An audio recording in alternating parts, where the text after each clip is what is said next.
Welcome back. आज हम कुछ ऐसी किताबों पर गौर कर रहे हैं जिन्होंने दुनिया में सचमुच हलचल मचा दी। मतलब सर्वाधिक विवादास्पद पुस्तकें। हाँ, ये वो किताबें जिन्होंने स्टेटस को चैलेंज किया है ना। बिल्कुल। जिन्हें बैन किया गया, जिन पर दंगे तक हुए। सवाल ये कि आखिर क्यों क्यों कुछ किताबों में इतनी पावर होती कि वो ऐसा रिएक्शन प्रोवोक कर सकें। चलिए इसे थोड़ा खोलते हैं। सोर्सेज बताते हैं कि ये कंट्रोवर्सी अक्सर तब होती है जब ये किताबें पॉलिटिक्स, रिलीजन, सेक्सुअलिटी या समाज के गहरे कल्चरल बिलीफ्स को मतलब सीधे सीधे चैलेंज करती हैं। हाँ, वो सीमाएं लांघती हैं, और जब आप सीमाएं लांघते हैं तो टकराव तो होता ही है, फ्रिक्शन होता है। सही बात है। और इन किताबों को चुनने का जो क्राइटेरिया है सोर्सेज में, वो भी काफी कुछ बताता है।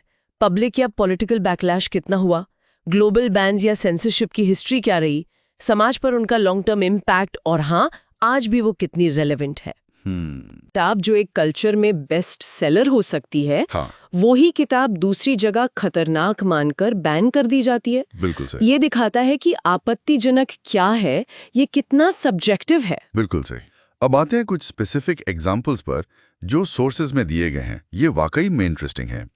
जैसे सलमान रश्दी की द सैटानिक वर्सेस। ओ हाँ, वो तो एक बड़ा मामला था। ईश निंदा मतलब ब्लास्फेमी के आरोपों के चलते कई मुस्लिम मेजॉरिटी देशों में बैंड हुआ, लेखक पर फतवा जारी हुआ, हिंसा भड़की। ये किताब फ्रीडम ऑफ स्पीच और धार्मिक भावनाओं के बीच के कॉम्प्लेक्स कॉन्फ्लिक्ट का एक लैंडमार्क केस बन गई। और ये दिखाता है कि शब्दों के असल दुनिया में कितने गंभीर, कभी-कभी खतरनाक परिणाम हो सकते हैं।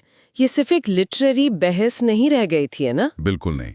फिर है जॉर्ज ऑवेल की 1984। मजे की बात है कि कोल्ड वॉर के दौरान इसे कुछ यूएस स्कूल्स में भी बैन किया गया था। अच्छा, क्यों? आरोप थे कि ये एंटी गवर्नमेंट है या शायद सोशलिज्म को प्रमोट करती है।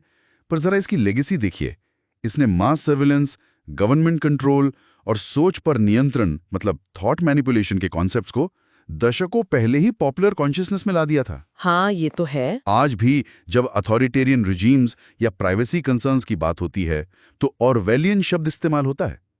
ये सिर्फ भविष्य की चेतावनी नहीं थी, ये दिखाती है कि पावर कैसे भाषा को ही हथियार बनाकर सोच कंट्रोल कर सकती है। डिसइंफॉर्मेशन के हमारे इस दौर में ये सबक कितना रिलेवेंट है। ये बहुत गहरी बात कही आपने। ऑरवेल का भाषा पर नियंत्रण, न्यूज स्पीक वाला जो कॉन्सेप्ट था, वो शायद आज सर्वेलेंस वाले पहलू से भी ज्यादा रेलेवेंट लगता है कई लोगों को। एग्जैक्टली।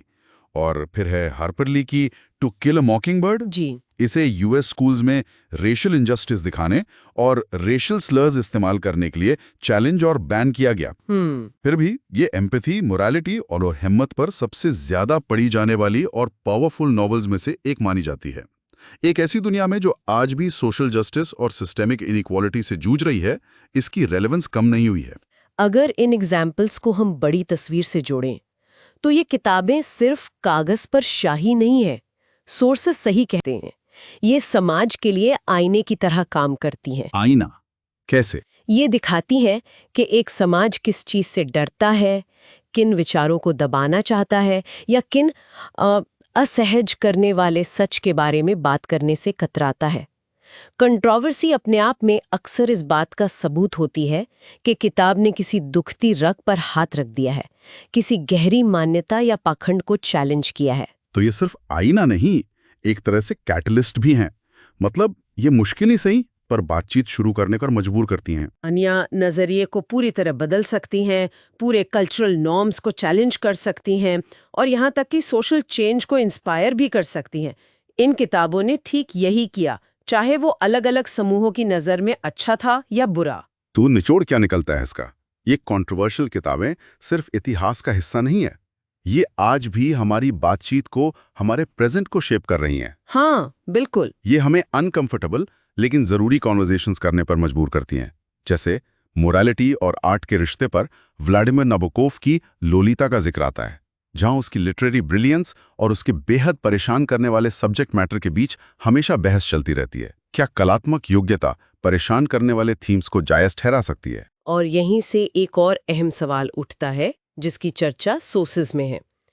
क्या खतरनाक विचारों को भी समझने के लिए प्रिजर्व और स्टडी किया जाना चाहिए? हिटलर की मेन काम्फ का केस इसी बहस को हाईलाइट करता है। हाँ, ये बहुत मुश्किल सवाल है। कहाँ लाइन खींची जाए सेंसरशिप और चुनौतीपूर्ण, यहाँ तक कि नफरत भरे विचारों तक पहुंच के बीच, और समाज पर इसका क्या असर हो सकता है? ये सवाल आसान नहीं है। डेफिनेटली नहीं। ये फ्रीडम, सेफ्टी और गलत इस्तेमाल की संभावना के बीच एक बहुत ही कॉम्प्लेक्स बैलेंसिंग एक्ट है। बिल्कुल। एक आखिरी विचार सुनने वालों के लिए छोड़ जाते हैं सोर्सेस के आधार पर।